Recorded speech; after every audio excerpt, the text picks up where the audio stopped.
recording for today as well as the chat because I want to share those back with the class. Okay. So the couple and family concepts, again, these are repeat from what we've talked about: communication, cohesion, flexibility, and that the couple, just like the family, is an open system so that it is vulnerable to outside influence. And technology we can view as being one of those external influences that can facilitate a relationship in terms of it being positive in communication and that kind of thing. You and your partner are you're one of you is in North Dakota, the other one of you is here, right? You're able to maintain your relationship through video conferencing, texting, whatever, right? But it could also be an external influence. It could facilitate conflict. And so the other thing that we mentioned the other day is one of our ways of thinking about couples is by the ages of the persons. You read or you skimmed a report from Common Sense Media about teens using technology and teens in relationships, right? Or are they young adults? Are they older adults? So what are the ages of the persons who are in the couple? Also the developmental stage of the couple. Are they just meeting? Are they maintaining their relationship? Are they separating, possibly dissolving their relationship? And that's important because we think about then, and we'll talk about this a little bit today, where technology then might play a role when you're separated, right? Or if you are dissolving your relationship. And then finally, how long the relationship has been going, right? Is it brand new? Has it been going for a long period of time? So we think about that. And then we also have our, and more so than the Lanigan model, when it comes to sort of nailing down technology's influences on sort of redefining, say, the roles in a relationship, redefining some of the rules, and we'll talk about this today, affecting the processes of a relationship. Hertlein and Bloomer's model is more useful to us, I would say, as we look at some of these things. So last Thursday, yes, it was last Thursday, wasn't it? So last Thursday, and yes, Susan, it's October and it is 2020. So last Thursday, you did a debate around using dating apps. These are certainly very, very popular now. And I mean, there's always been ways that we have used external means to find partners, right? When I was your age, we would put ads in an independent newspaper in the personal section, which was a great joy to read. And you'd read through the personal sections and it'd be like in search of, whatever, guy who loves dogs, whatever, and between the ages of 25 and 26 or something. And so now we have dating apps, right? And so one of and there are many reasons that people use them. I have a note there from Nicole Ellison's work, and this is any of you who are looking for particular people, I would say, the dating apps can be useful in what's called a thin market, right? That it is much more, you're in a rural area and you are looking for a gay partner. It is much harder for you there, say, than it would be if you were living in an urban area, right? So that's one of the popularities. But about half of the people do report that they're looking for a long-term relationship. And in our debate on Thursday, we debated that, how effective are they for finding a committed relationship? And I summarized some of the pros and cons. I also want to note here that I have all of your documents that you have shared for this activity and the last couple activities where we've looked at family differences.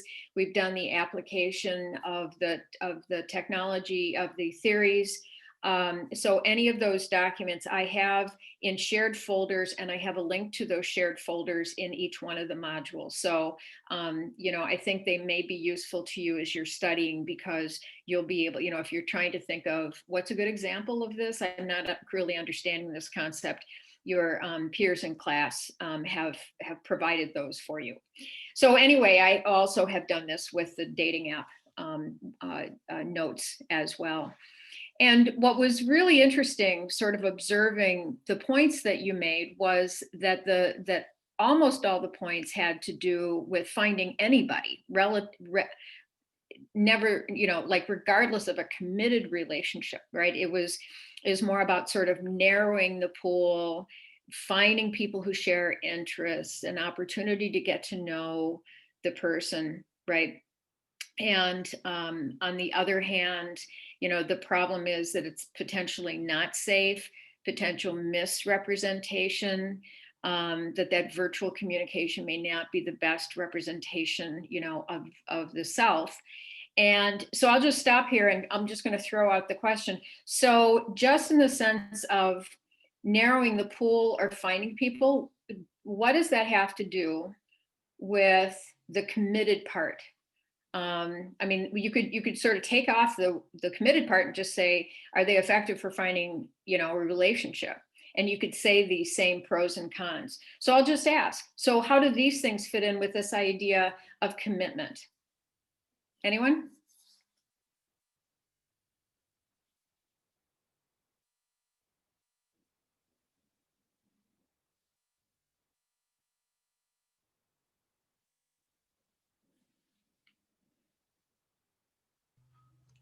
Well, I think with the pros, it says can identify those who also want the same thing from a relationship. I think that in that sense, you can find someone that wants the same level of commitment instead of not knowing like if someone wants a serious relationship or if they just want to have like a fling.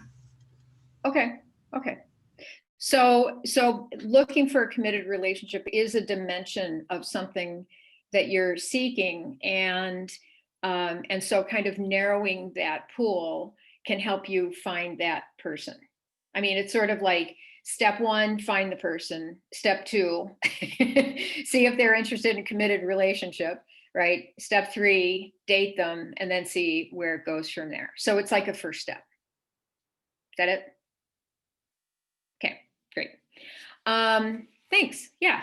So, yeah, and I would agree. There's no right answer. I mean, that's a perfectly fine answer, and as I know here from one study that was done with dating apps, like a quarter of the people, say they really do work. And in every single class that I've had, when we've opened up this discussion, somebody's got an example of somebody that they know, and it could be themselves, that found their partner through a dating app. Right. One of my daughter's best friends, right? She met her husband through a dating app.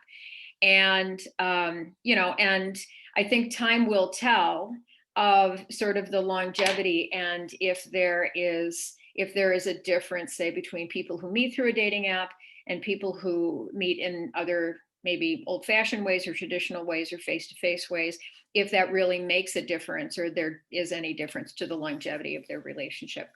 The one thing that I wanted to note, and I have this over here in the con side, and this is in the Hobbes reading, is about this, one of the sort of negatives of the online sphere is that a lot of the algorithms that have been used to create dating apps really are gaming algorithms, and they in fact, a lot of the developers aren't really out to help you find a relationship. They are there for you to use their product, right? For them to collect data on you, for them to be able to sell that data to other people. And so, of course, they want your attention. And they want to find new ways to get your attention relative to, well, if Tinder's doing this and Bumble's doing this, then Plenty of Fish will do this, right? And so one is sort of that gamification of dating apps. And, we've gotten into this whole culture too of the whole swipe right, swipe left thing. And how do you present yourself online? And I will admit that with my daughter, like, we have had great fun going through Tinder and laughing at the way that some guys especially, like, have represented themselves. And if you go on YouTube, of course, right, there are videos on how to present yourself on a dating app that are going to be more effective. So tip, like we would see this is, if you're Probably not posting a picture of like holding your arm around your former girlfriend. I don't know why people think that that's effective. And so, so there is that selling of yourself, that commodification of self that is out there. And then there's also that sort of gaming that we do of that it is just that easy and that casual to just judge people, right? And to just base our opinions on people's looks. And we can say, well, it's just surface and it's just for fun and we're not really making a difference, but there is really strong literature about, especially for teens, and negative self-concept that comes from comparison online, right? And comparison to celebrities are online, and other people, and then that the trolling and the as parents we get it for the way that we parent, but from person to person, there could also be that trolling on looks, right? And on skin color or how somebody's wearing their makeup or whatever. And this sort of swiping left, swiping right, and who is attractive to me and who is not, and making it into a game kind of heightens that sense of our judgment, our easy judgment of others based on a representation, right? And so I think it's important that we, at least at some level, step back and ask how healthy that is for our own mental health, right? And then what that means for our individual use of these things. So anyway, just wanted to bring that up there because there is literature that is sort of going from that macro level to individual mental health and self-esteem. And sort of related to that is also this idea of the way that technology is used that can also sort of contribute to a dissolution of a sense of trust in human beings, right? Trust that other people are going to have the same code of morality necessarily when it comes to using technology as maybe they do. And so one of these is, so Pew with their report on teens, looks at breaking up, and that, about, even that a lot of kids will report that, they've broken up by text, and that they, even though they do believe that that's not the best way to break up, right? And then there's another aspect, which is like ghosting, right? Just sort of not replying and fading away. So with this, I'm going to pause and ask, well, why does that even happen? I mean, you guys, has anybody experienced ghosting or ghosted someone? I mean, what's the motivation for not sort of talking to somebody? I've ghosted people before. Oh, I'm sorry, who was saying? I've ghosted people before. Have at it, Haley, just let us know. So what was your motivation? For me, usually when it'd be like the weirdos. Like, okay. End up saying something really weird or off, just unmatch, delete. So in that way, it's just not continuing a conversation with somebody and sending a message to them that you don't. Or it could be something or somebody like that I was talking to for like over a period of time. I think like the longest person I'd been talking to and then like ghosted was like maybe 3 weeks, and I'd met them. Oh, okay. Yeah. And they were weird? Off-putting. Yeah, not good. Okay. Good reasons to. Yeah. Okay. It's a good way to let someone know that you're not interested. Is it though? Yes. Let's talk about this, John. So what if somebody's on the receiving end? Like, don't you think people can be hurt? I think if you've never met the person, then you don't owe them an explanation. And if they're making you uncomfortable, then it's just easier and safer just to stop talking to them. Okay. Do you agree with that, John? Is that why it's better, you think? Yeah, but even if you do meet them, some people just don't stop like texting you. And if you keep replying, they're gonna keep replying too. So if you don't reply, they're eventually gonna figure it out. Okay. So, so it's sort of stopping an unwanted behavior on the part of the other person. Yeah. Yeah. Okay. Okay. I think it's also just putting your needs above that person. Like, it shouldn't matter what that person thinks. Okay. Like, it's not I personal. agree with that. It's not personal at all. And is that, I keep thinking of the feelings of the other person. So and I wrote the word annoying down, John, when you were talking. And so is it almost, if you can't see how annoying you're being by not getting the point or continuing to text me, then I just need to go away. Like I need to send a strong nonverbal message to you. I feel like it depends like on the context too. If we're just talking about dating apps, then like I agree with everything that's been said about like ghosting someone that you haven't met. But if it's like someone from your high school or from your dorm or through mutual friends, then I think it's a really different situation. Okay. So it varies depending on who the person is, how well you know them. I mean, I would say so. Yeah, I think like meeting someone in a dating app and talking to someone on a dating app is different than like knowing someone in real life. Like at least in like my experience with like my friends and stuff, that seems to be what it is. Okay. So that almost sounds like there's an implicit rule that if you meet somebody through a dating app, they're at like this farther out circle of closeness. And so it's not as big of a deal. But if it's somebody that you've had contact with, they're sort of in your inner circle of friends or people that you date, then you kind of owe them more than just going away. Yeah, I guess. Okay. So this is really good, you guys. This is great because what you're coming up with is rules, right? You have rules for behavior, and where conflict in couples, whether the degree depending on what you call a couple, right?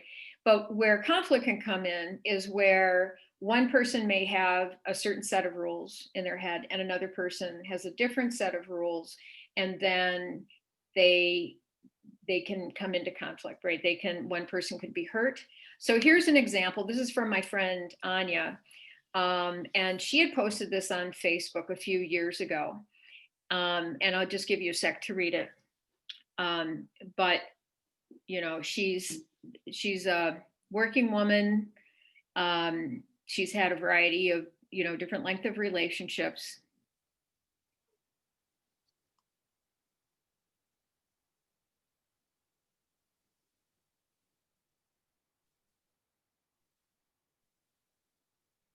And then I asked her if it'd be okay if I used her Facebook thing, and she said sure.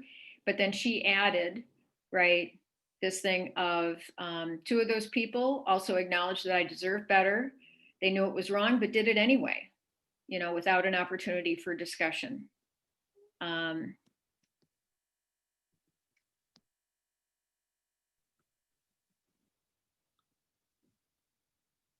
So people can have kind of different rules, and there's sort of that feeling of like, let's say you date somebody in a class or you date somebody at work or something. One of the reasons that we have a hard time with that is the possibility that when we don't date anymore, we'll continue to see that person, right? And then it'll be awkward. But if it's only virtual, then it is a lot easier to just kind of go away because we won't see that person, right? And again, my point here is that anonymity that technology allows us sort of helps or contributes to a bit of a dehumanization about the response from the person on the other side. I'm not saying that your comments about ghosting are not correct. I mean, they're your perceptions, and that's perfectly fine. I'm just saying that when we are looking at sort of average, sort of general people, is that when we have the virtual means of connecting, and it sort of makes everything that invisible, and kind of the way that we see people is just from some sort of a picture or something that is less meaningful than sort of the face-to-face or the time to get to know them, that it can become easier to sort of have our rules of it's okay to do this, right? And certainly you can see that in Anya's case, it's jarring and it's upsetting, because then over time, what it can mean is it can bleed into people's sense of trust, people's sense of, then do I need to shift my own rules with relationships? So, and that's why, I bring us back to the hurt line and bloomer, because, if somebody is using, say, anonymity from their technology, and that allows them to redefine the rules, then it can definitely have an influence on, starting a relationship. And, so again, our examples can be applied to the model. So as we move ahead then with dating apps, or, with dating, then we also want to look at other couples. And so again, we come back to looking at couples, say, by age. And, and in the Pew report, they were looking at kids that were, teenagers, and they used texting as a form of communication. A lot of them did, and most of them expected a daily check-in. And so here again, we come into this idea of roles and rules. And but that sense of immediacy of contact, for some, felt like it was a way to be more intimate, but for others, it could contribute to feelings of discomfort, right? That there were these expectations that I had to keep checking in all of the time, or I felt uncomfortable because I felt like I was being, like my partner was almost stalking me, like everywhere I went, like I had to check in. So has anybody had any sort of conflict of experiences like that, maybe new in a relationship, or just where you perceived that the rules for you were a little bit different than your partner, and you felt the expectations, say, or it could be maybe with friends. I had one student in class a couple years ago that said, I am not much into using technology, and my friends are angry at me because they text me and I don't respond back, right? So have any of you had any experiences where there's this, how are you using communication? Well, we're using texting for communication, and yet there seemed to be kind of a different set of rules that could potentially lead to conflict.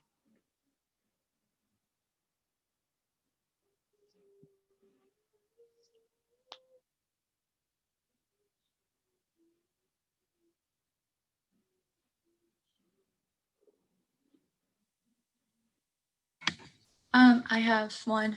My boyfriend is a really bad texter. And he's working 3 jobs, so it's really hard to have that communication between us, especially when it's not ideal for us to talk on the phone. And what does that mean to you, Jaden? I've learned now to not take it as personally, but at first it was really frustrating, and it felt like it was kind of a personal thing. Like there were reasons behind it, like, oh no, why isn't he's not answering me because maybe he doesn't like me, or he's gonna just stop answering altogether. So yeah, definitely. Okay. A weird scenario.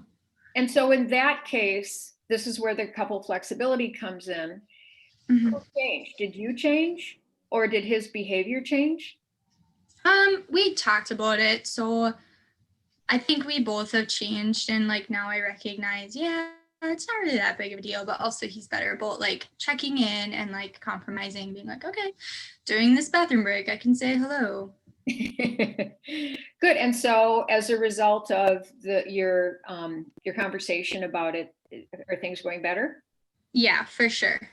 Okay, so there you go. Thank you very much, Jade. So there you go. Perfect example of communication, cohesion, and flexibility, right? And so Jaden and her partner were using, are we talking texting?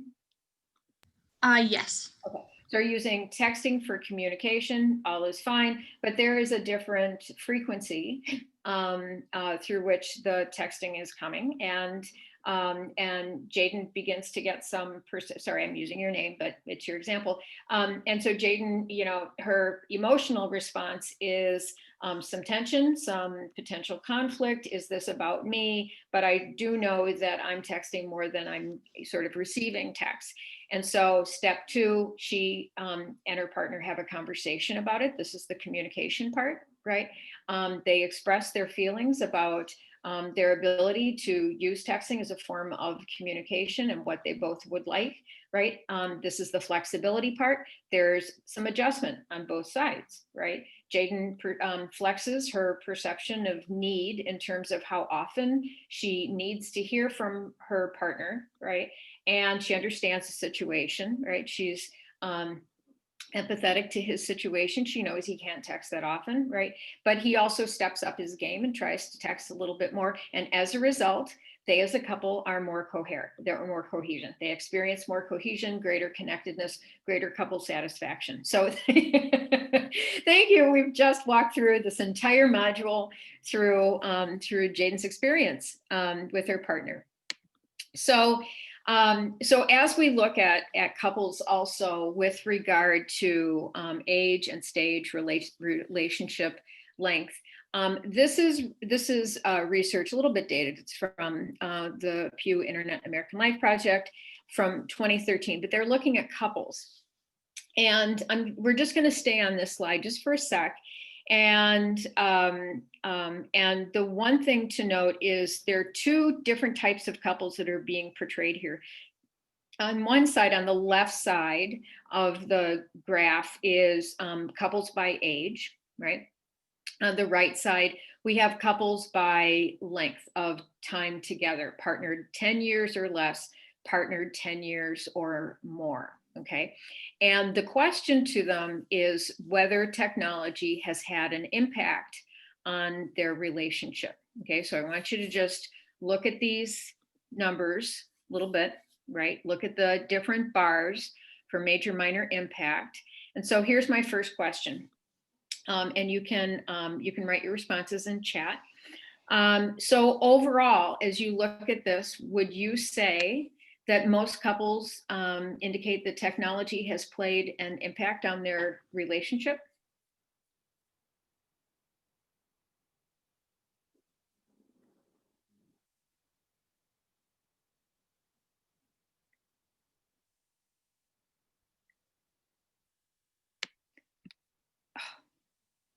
This inability to, oh, there we go. Now I can see it.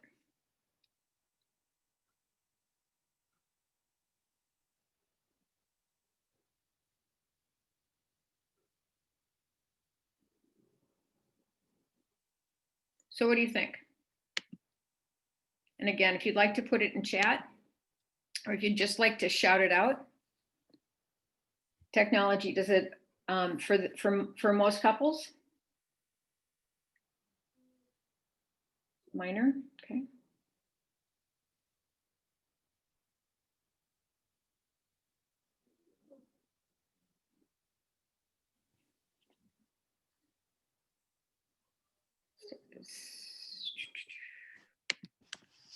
There you go, minor. Okay. All right, so remember, now I'm not asking major or minor, I'm just talking about an impact. Would you say that it had an impact on for most couples, would you say that the use of technology has an impact on their relationship for most couples?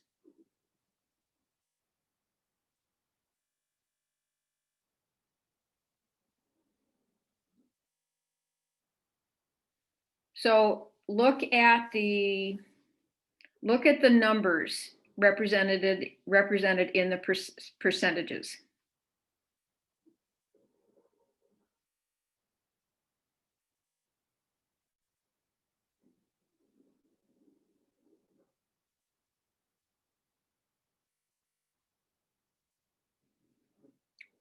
No impact is the majority. So the question, I'm probably not asking the question in the right way, but if you look at the bars in these charts, right, is that the highest percentage within an age group is 24%, right?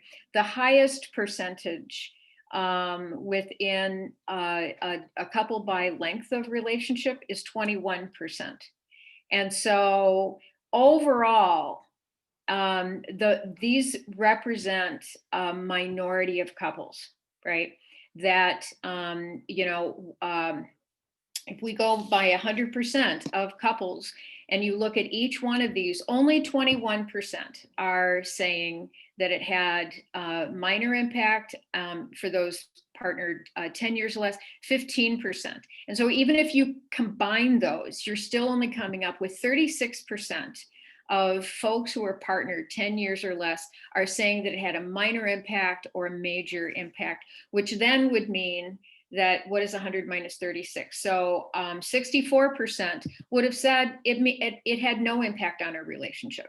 Okay, so so it's very important when we look at numbers like this that we're not too, that we kind of drill down, and we're looking at what they're actually representing. So we do see differences within couple types, both by age as well as by years of time together, right? So we do see differences that way. But overall, if we're thinking about couples at 100%, 100% of millennials, 100% of older couples, 100% of those who've been partnered, the majority of couples would say using technology has had no impact on my relationship, right? So, now we'll focus on and what the bars do say. So then when you look at, so just based on impact, which groups overall would you say that do report that technology had an impact on their relationship? Which groups?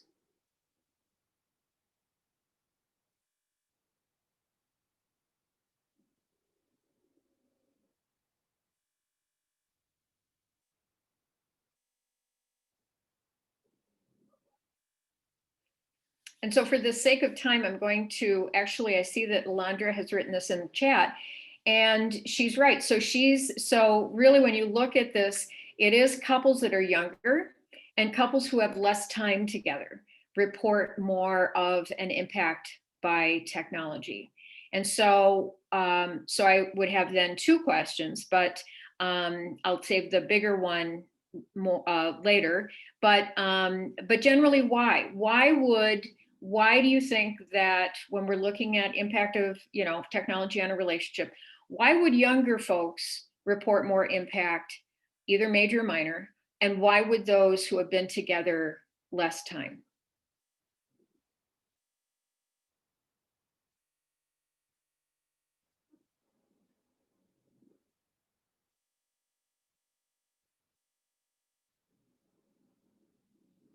Maybe think of yourselves compared to your parents or to older brothers or sisters.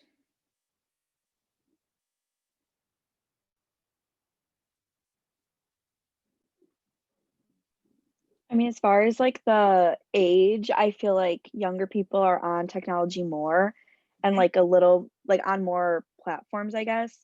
So, like I feel like we use it more, which is like a good thing and a bad thing because you can see more of like what your like partner's doing, and like if they're not responding to you, you can see them like maybe online somewhere else, and that could cause conflict. I think that was talked about in like one of the module readings. Mm-hmm. Okay. Yeah, and so there definitely could be the demographic effect of that millennials, younger folks are grew up with technology, right? You're digital natives. It's definitely a part of your lives, integral lives, right? As Emily just is saying here in the chat. And so just correlationally, we would assume that if they're using more, they're going to report more impact. And then we can also look at sort of that correlational effect of You know, if you're younger, you're likely not in a relationship as long as if you're older, right? So, so there could be that as well. So here's the $1,000,000 question. What does impact mean? So this is the thing with doing research, right? Is that you are given a research, you come up with a research question and you pose it to a bunch of people. What you can't control is how they define certain terms. Now, sometimes you can define them for them, but if I'm asking about technology, you know, I might need to define that so that I'm sure that they are answering the question with the same frame of reference that I am. But in this case, with this study, they just called people up and they just said, you know, what technology to use, yada yada, you know, and then do you has this had an impact on your relationship? Well, what do you think impact would mean? What would it mean to you if you answered a call from the Pew folks? What would impact mean to you relative to a relationship that technology might play a role in?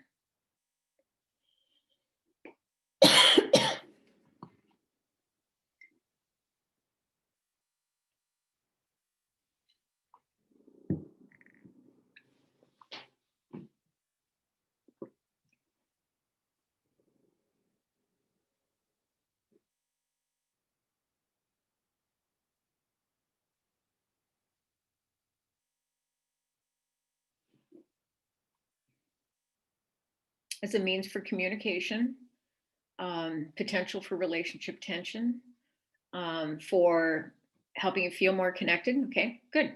Christine, thanks. Anyone else?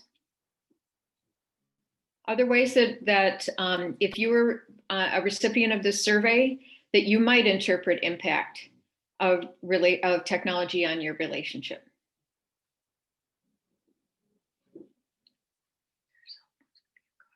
Okay, they have a tension or conflict. Okay.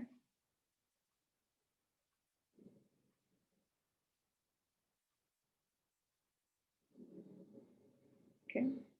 Anyone else? Okay, major impact. Okay. Tinder or separated or someone we could stay in touch. Yeah, so the ability to stay connected. And so even in these three responses, and thank the three of you for checking in, you know, you can see that depending on the individual, impact could be perceived of in a fairly neutral way. You know, does it help us stay together? Yeah, it does. We share information. I can check in, you know, like he's at the grocery store. Yeah, that's fine. You know, is that an impact? Yeah, it's an impact. You know, somebody else could see it in a very positive way. You know, we're distance, and so this helps us stay connected. Very positive way. Somebody else could be, you know, oh yeah, like we get into fights all the time over our technology. That's an impact. And so, thank you. And Mary Kate, yeah, if we took technology out, would our relationship still look similar? And that's great because, you know, sometimes if we try to come up with a kind of neutral way of defining it for people, that would be a great way of defining it, right? So this is just a little side trip on survey design, but the issue that individuals responding to a survey can, you know, they will define terms to themselves. So then when we think about, you know, couples relationships in terms of positive experiences and negative experiences, and again, side note, you know, the fuller slide set, I'm just touching on some of the key ones here, but the full slide set for dating and couple relationship is in module 4.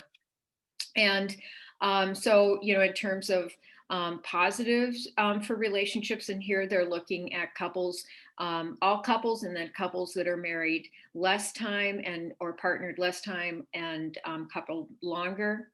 And then for negative experiences, and overall, again and again, you know, it's the couples that have been partnered less time that do perceive greater impact. Okay.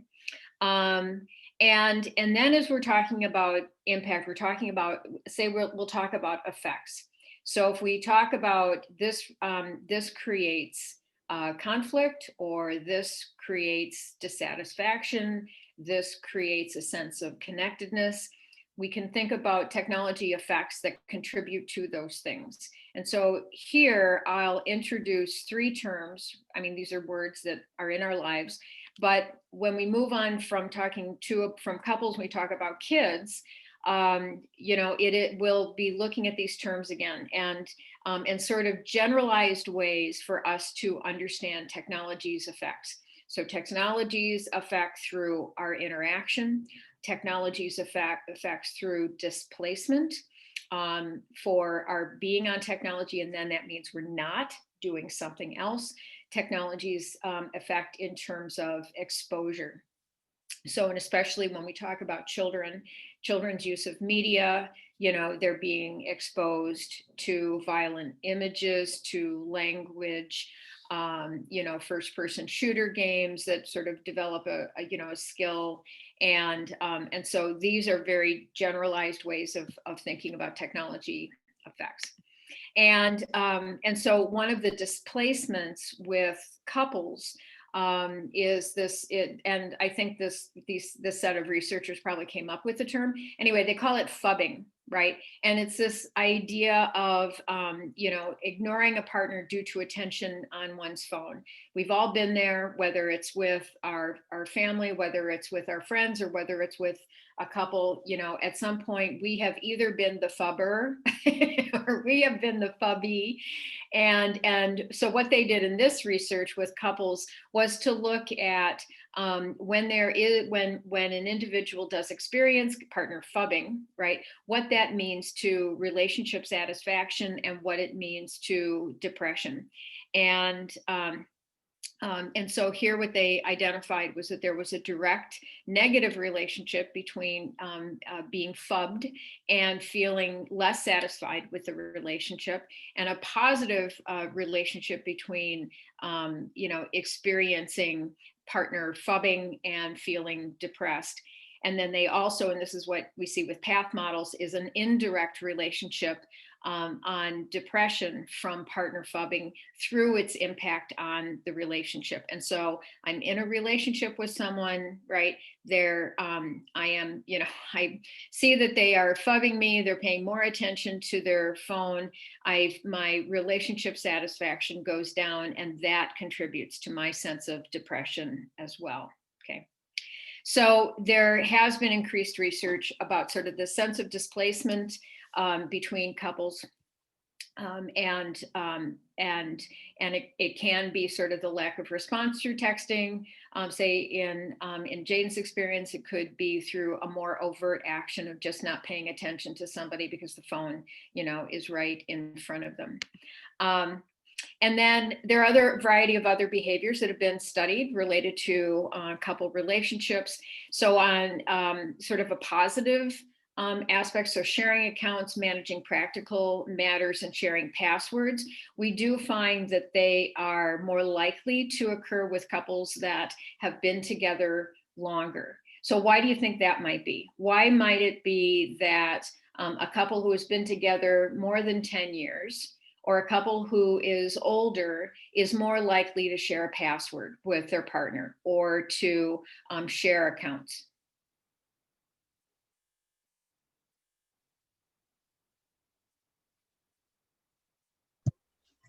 Probably trust each other a bit more than like younger people, and they're more like closely connected in general with all of their lives. Ding, ding, ding, ding, ding.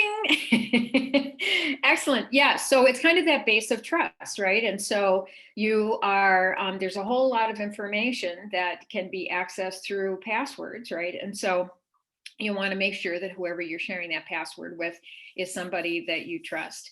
Also through gaming, I know a number of you are gamers. I've had students in the classes in the past that have met their partners through gaming, right? We also see through co-viewing media, through co-viewing sports. Later on, when we look at family effects, we do see that sort of opportunity for co-viewing, watching TV together, watching movies together, watching sports together, definitely raises connectedness. But then on the other side, there's that idea about micro cheating, that potential for, maybe surfing the social media accounts of an ex but you don't tell your partner. So some of those opportunities that could lead to some challenges. And then there's sexting. And we definitely see a greater likelihood of sending sex and receiving sex in younger folks. And in forwarding sex, and again, I think much of that has to do with the comfort of using technology, and I would hope maybe a little bit more overall sense of comfort with sort of expressing ourselves sexually.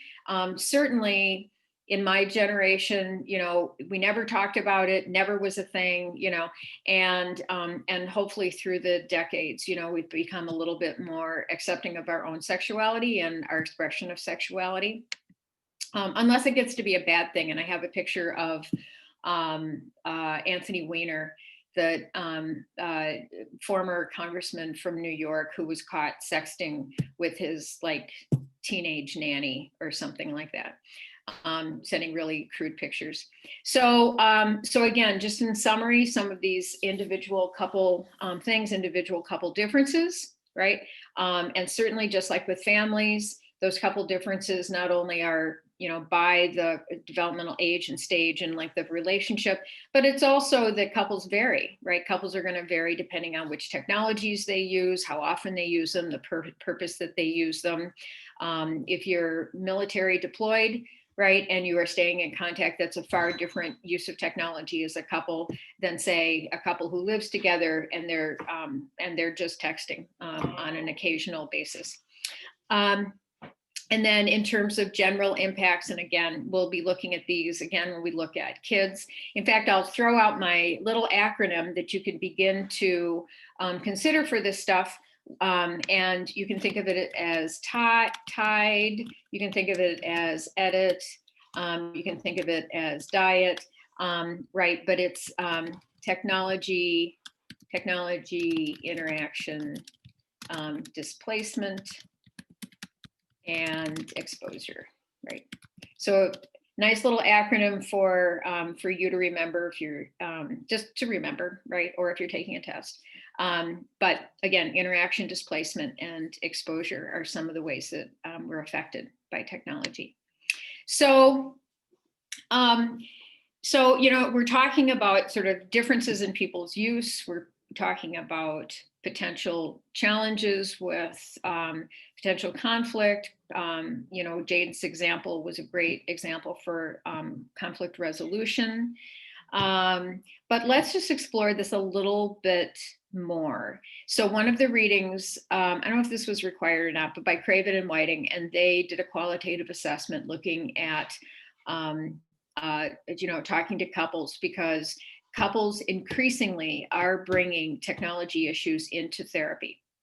And for the very, very reasons that we're talking about today, right? That sort of individual sense of rules that then as you're doing a shared behavior, there can be some conflict with misunderstandings or expectations, or whatever it is. It could be around social media use, and again, maybe one person doesn't see the big deal of going online and looking at old girlfriends' social media profiles, or starting a maintaining a conversation with an ex, and the other person is just like, no, like, I have no idea why you would even think that would be a good idea, right?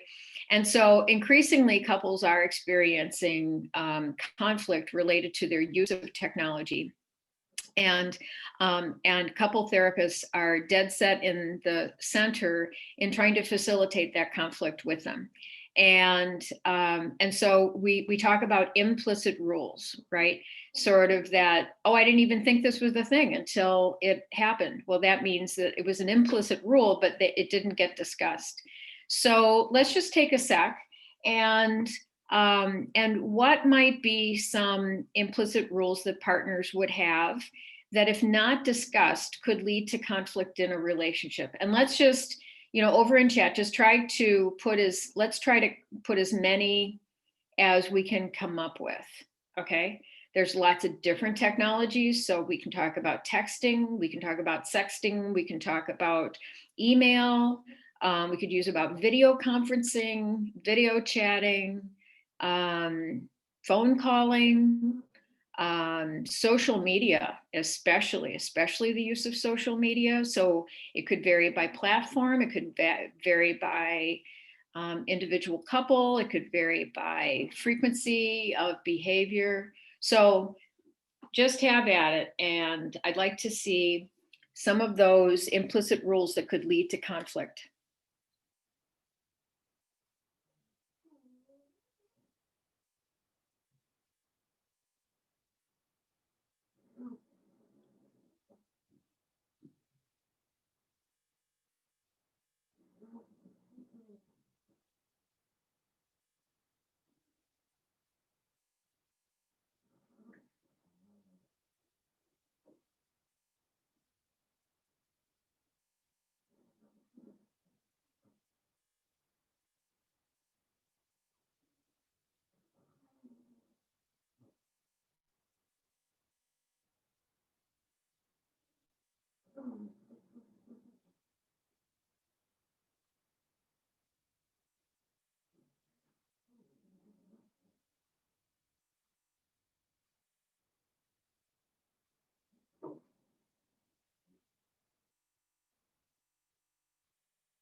These are great, you guys, keep going.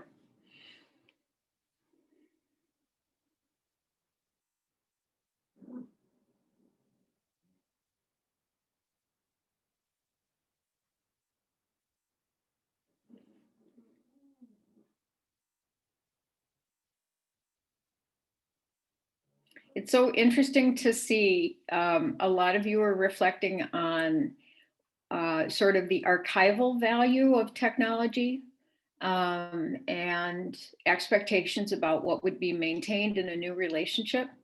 You know, back in my day, your parents' day, you know, it would have been, you still have letters from your old girlfriend, you know, you still carry her picture in your wallet. So so now they're on our phones, right? And still having a dating app.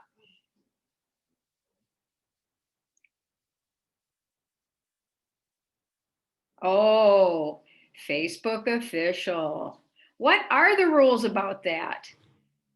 I'm serious. What are the rules now about when you go Facebook official? Is it still a thing? It used to be a thing a few years ago. Not a thing. It's not a thing anymore. Okay. See, this is why I love teaching this class, because like things change and you guys keep me up to date.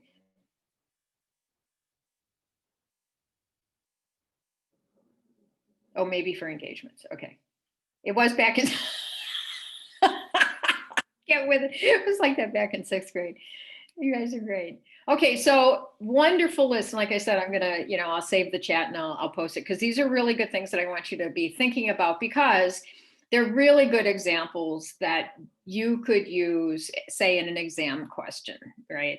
And because you know what therapists are moving towards is understanding this new environment for couple communication and this new environment for couple relationships. This is new territory and there are no rules for it. I mean, what we normally do is we carry over our old set of communication rules to new environments, but we run into things with technology that make the rules change, right? So the archival value of something, of perceptions around an app. Oh, I just have that on because it's like a game, right? How things change over time. Again, something like this Facebook official. It was a big thing before, but now it's not such a big deal before. Or there's a new app in town. So now everybody is using TikTok, right? And that wasn't a thing a few years ago. Snapchat wasn't a big thing a few years ago. We'll watch a video of a dad who posts a video. And at that time, Snapchat was a brand new thing, right? So Some guidelines, and Jaden already gave you, a really good example of this. So when a couple does reach conflict, when they are having one of these incidences that you've just listed here in chat, what are some guidelines for couples that would reflect their flexibility to be able to move through it, to move past the conflict towards cohesion in the relationship? Any suggestions? Or personal examples that you've experienced? If you've had conflict, how did you move through it?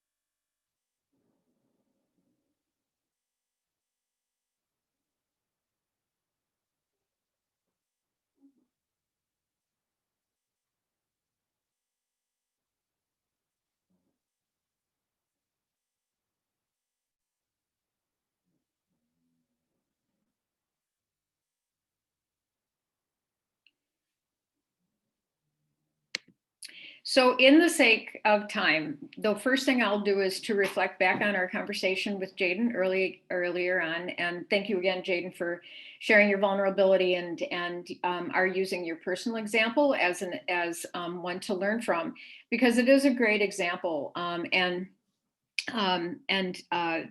Increasingly couple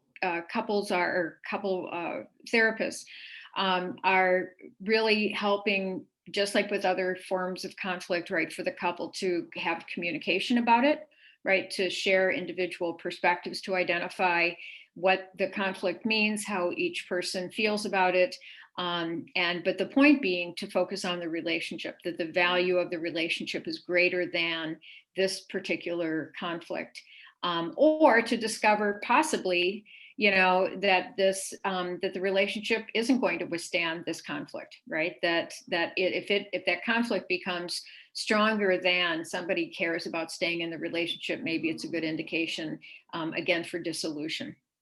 So one of the readings that I did have this week was a blog post or an article by Marin from 2017 in the New York Times, and some of the recommendations for couples as they're using social media, and some of the conversations about micro cheating or partner snooping or things like that. And then coming back to, it isn't just sort of an online presence, but also just physical presence of making your partner feel valued by putting the frickin' phone away, right? Turning it on, turning it off when you're together, negotiating that time that you actually have, like it says here, at least 20 minutes a day of screen-free time together, right? And so with that, I'm going to stop this. And are we going to talk about long distance couples? So Christine, what would you like to talk about with long distance couples? I was just like thinking about like the articles that we read and how, like, I don't know, you should set aside time to be away from your electronics. Whereas like for people who are doing long distance, you kind of have to set time aside to be on electronics and to communicate like with your partner via technology, just like how it's really different from what you normally would expect. Yeah, and that's a great observation. We're kind of flipping it, because but it also was in that idea of this relationship is important. We're going to make time for this relationship. And so if it's face to face, we're going to schedule time off technology to meet, but this relationship is important. And so we're going to schedule time on technology so we can connect.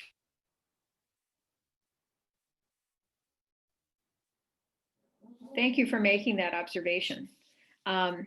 And definitely, I've heard challenges. I was just with a friend over the weekend who said, as he's starting to date this guy, that his friend is in Canada, or his partner's moved to Canada, and because he's in the middle of nowhere, it's really putting a strain on the relationship, because You know, he can't, you know, he's out of his cell zone. It's really hard for him to text. And he said, I honestly don't know how well this relationship is going to continue as long as we don't have that, that sense of connection. So in this way, technology can be a very good thing to just, you know, continue those connections. So good.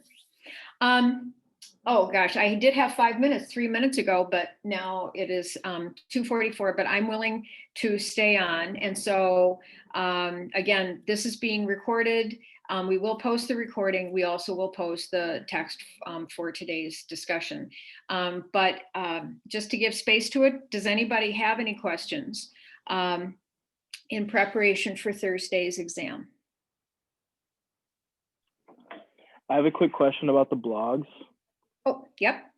Will we get our grade back for blog 1 before blog 2 is due? Yes, you will get those by the end of Okay. the week. Okay, great.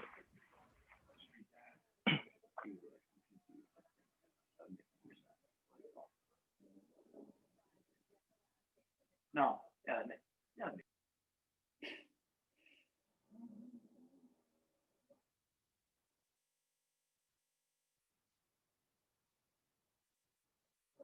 Well, I want you all to feel confident, and what I can tell you is that I'm a very fair tester, and you do have some extra time. I mean, you have like an additional 15 minutes if you're in a classroom. You wouldn't. And I'm also a very fair grader, and I'm not just like students have told me this. So what I do with grading is I'm big on curving grades. And so because I see learning as a very flexible concept, and especially in this sort of time with COVID and our tele learning. So so one of the things I always do is that, you know, I go through the responses, and then I'll look at how individual questions have been answered. And so if there is something that, you know, if 90% of you get the quote unquote right answer, well, clearly that one was okay. But there could be times where there was the way that it's worded is something that makes me rethink how the question was worded. If only say 30% of you and maybe another 40% of you get, you know, like the answers are kind of distributed. So, you know, it could very well be that, you know, a couple of the questions get tossed out, or that you get credit for a question. So I look at how the class does that way.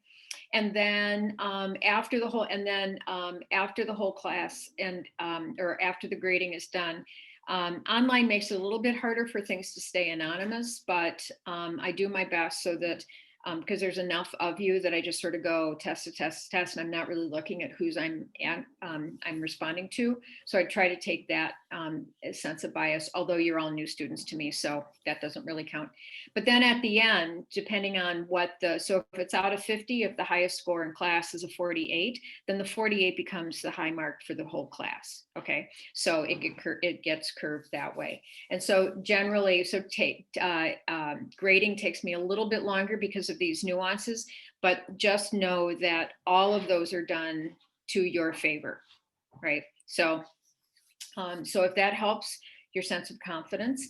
And then, yeah, I just want you to feel as confident as you can coming into it. And so as you look over the material over the next couple days, please post any questions in the Q&A. I'll be on it and try to respond as soon as I can. And again, if something happens and you need that time adjusted, say you're going to be late from work and you need it adjusted another 15 minutes or something, you know, we can reset it, but we can't reset it once the test is started. So, you know, let us know about that too. Okay. So how many questions is the exam? Well, the questions, it's worth 50 points. And generally, I break it into half and half. So about the first 25 are worth 1 point each, and that's the multiple choice, true, false. And then the remaining short answer are worth, say, 4 points each or 5 points each. It kind of depends on what I'm asking you to do. If I ask you, say, to give me 3 pros and 3 cons, that could be worth 6 points, right? So, but it's worth 50 points overall. And, but they're not 50 questions. Would you say that the true, false, and multiple choice are similar to quiz questions? Yes. Okay. Yes. In fact, you could see some of those quiz questions reappear. All right. Yep. Can you write in complete sentences, or can you write in like bullet points too? If you, I will take anything. Okay. But the only thing is I need to be able to understand it. And so you have an advantage because you're not being asked to write. Students have complained in the past with my tests that like their hands hurt by the end of them because they're writing, and none of us are used to writing anymore. So you have the advantage that you're just, keystroking it. But if you run out of, so whatever you need to do, if you want to write in full sentences, the main thing is getting your point across. And so, especially if it's something like a pro and con, and that's just like bullet pointing it, that's fine. Like I can get that, right? I would just caution you from being, this is the other tip I would give you, is try not to be vague. Try not to speak too generally. And, well, all families use technology, and it'd be like, well, that doesn't tell me anything. Like, why do people use technology? Well, all families use technology because it's available, or whatever. So try not to be vague. Try to be as crisp and clear and precise as you can. Because I will tell you that when I'm looking across questions,